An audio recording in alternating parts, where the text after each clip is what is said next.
बोलो जयकारा बोल मेरे श्री गुरु महाराज की जय।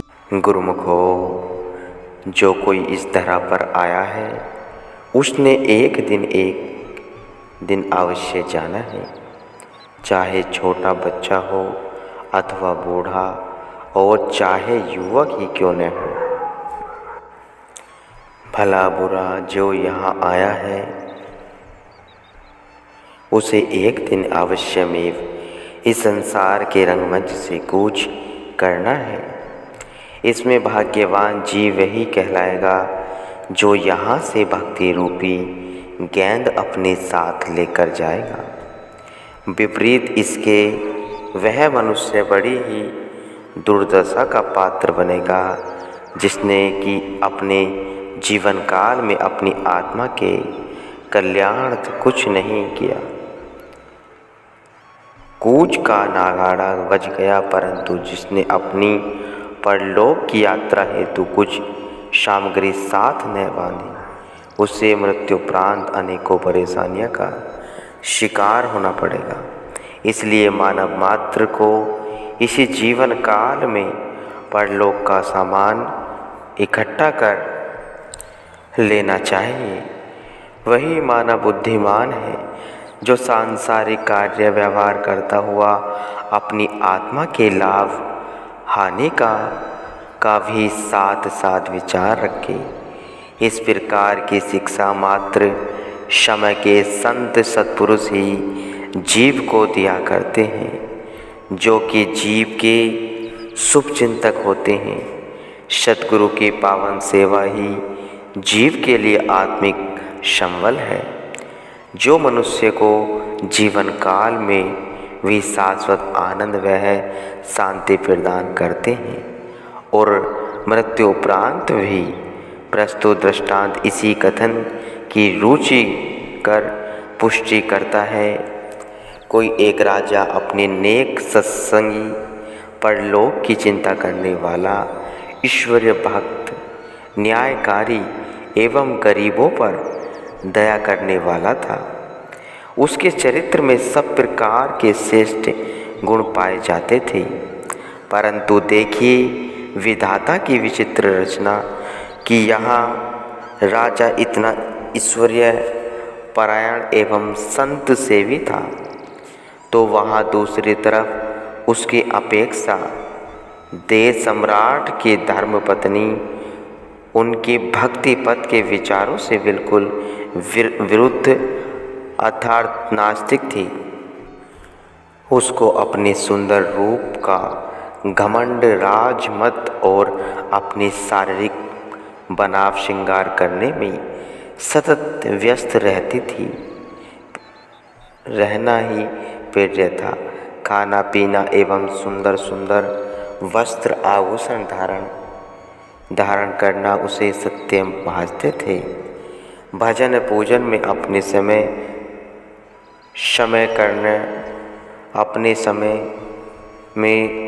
समय को लगाना वह व्यर्थ समझती थी।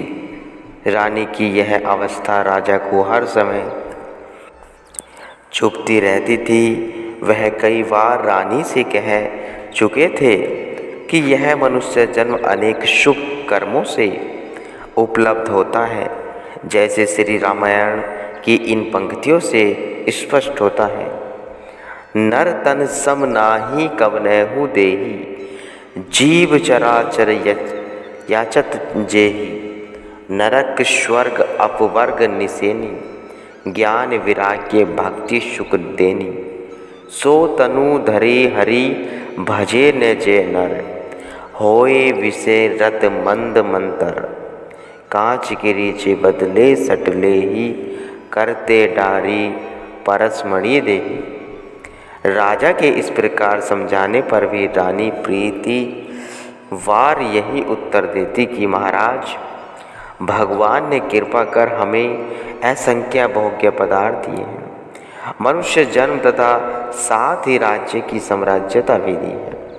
मुझे सुंदर रूप वह यौवन दिया है, इसलिए इस युवा अवस्था और जीवन की स्वर्णिम घड़ियों में खाने पीने एवं सुख ऐश्वर्यों का आनंद लेना चाहिए, क्योंकि परमार्थ और परलोक सुधारने के लिए तो अभी बहुत समय पड़ा है।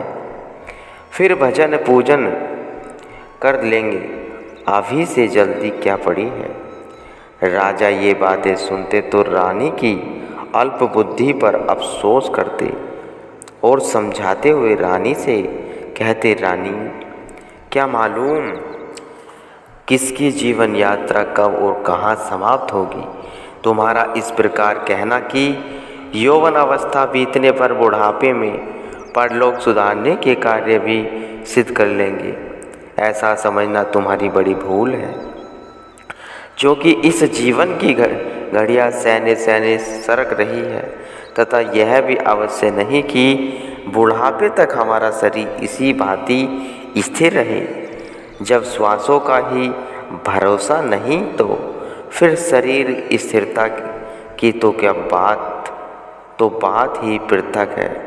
जैसे संत सहजोबाई जी की वाणी से स्पष्ट है, भीतर का भीतर खुले के बाहर खुले जाए, देहे खेहे हवे जाएगी जेहो जन्म गवाए। राजा द्वारा ऐसी यथार्थता से भरी हुई बातें सुनकर भी रानी के हृदय पर उनका किंच मात्र भी प्रभाव न पड़ा।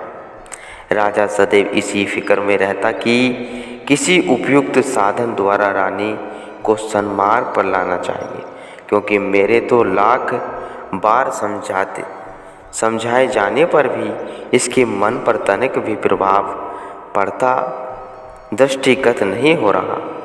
इस प्रकार सोचते सोचते राजा को एक युक्ति सूझ ही तो पड़ी।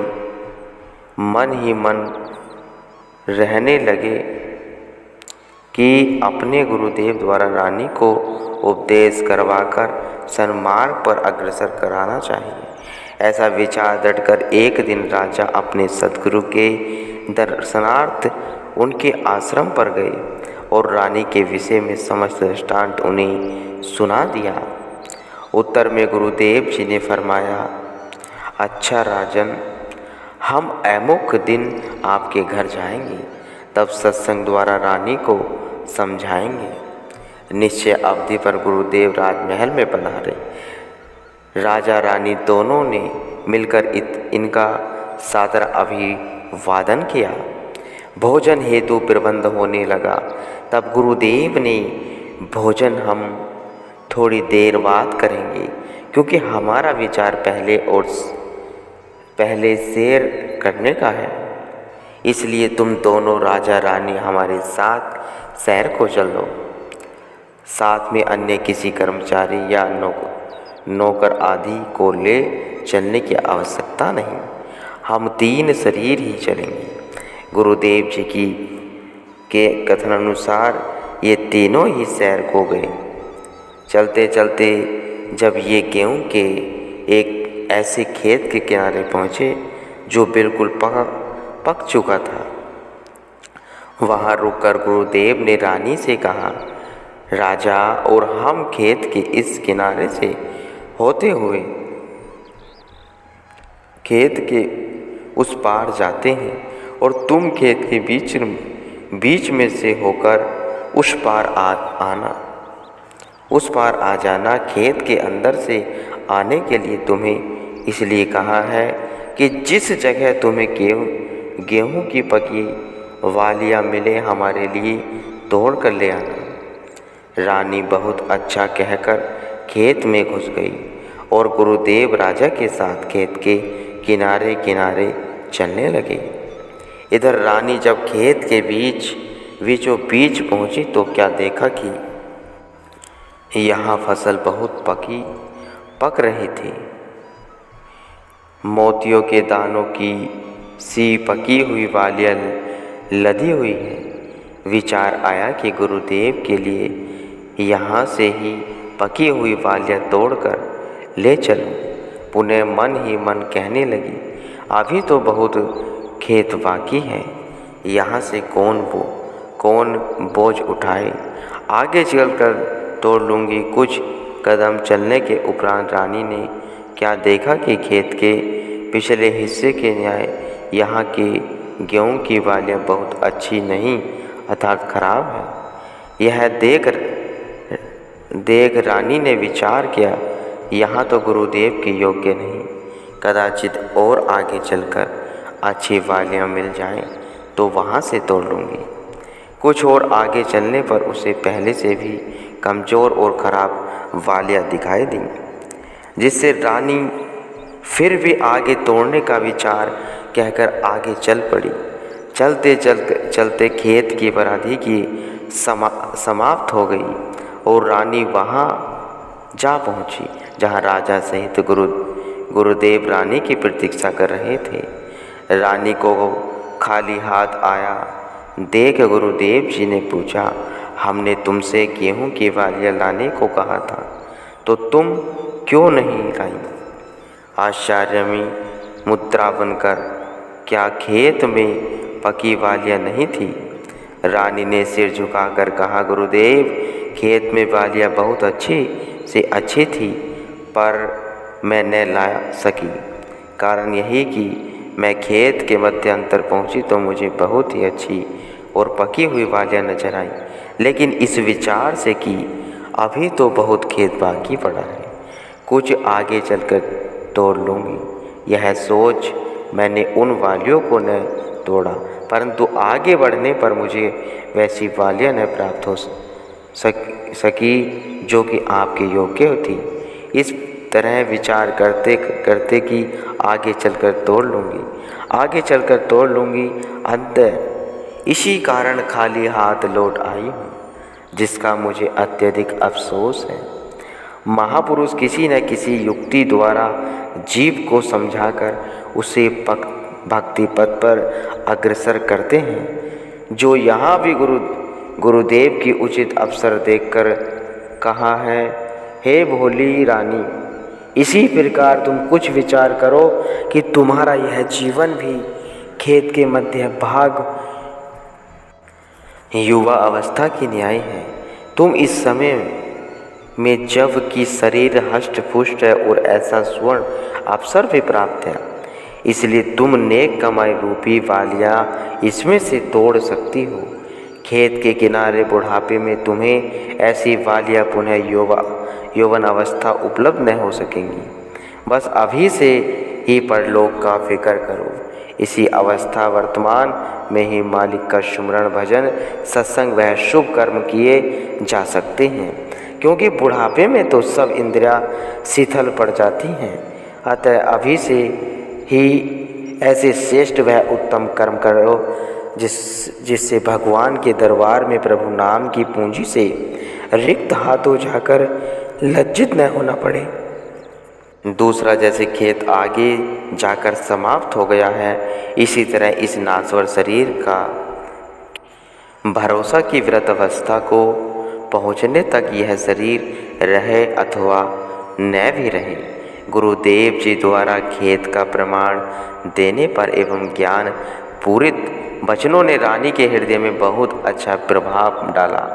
फलत रानी ने उसी दिन गुरुदेव से सच्चे नाम की गुरु दीक्षा ले ली और वह भी राजा के भांति नित्य प्रति भजन सुमरण में अधिक समय लगाकर अपने जीवन को सफल बनाने लगी। गुरुमुखो।